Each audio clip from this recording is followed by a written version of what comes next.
AGP দলে বঙাইগাঁৱত বিশেষকৈ বঙাইগাঁও অভয়াপুৰীত তেওঁলোকৰ নীতি অকণমান আমাৰ চিন্তাধাৰাতকৈ পৃথক থাকে।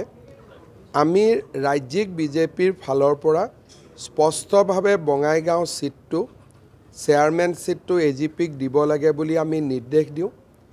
তাৰ পিছত সাংসদ বা জিলা পৰিষদৰ বা বিধায়িকাগৰাকীয়ে যদি বিজেপিৰ কাৰ্যালয়লৈ গৈ আমাৰ বিজেপিৰ সদস্যসকলক আমন্ত্ৰণ কৰিলেহেঁতেন তেওঁলোকো গ'লহেঁতেন, যিটো আমি প্ৰায়ে কৰি থাকোঁ।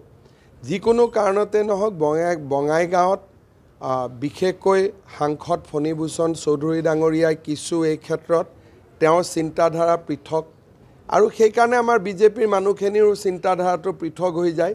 ইলেকশ্যনৰ সময়ত মই বহুত কষ্ট কৰিব লাগে দুইটা পক্ষক মিলাওঁতে বহাওঁতে, মোৰ কষ্টটো বাঢ়ে, বাকী একো নহয়।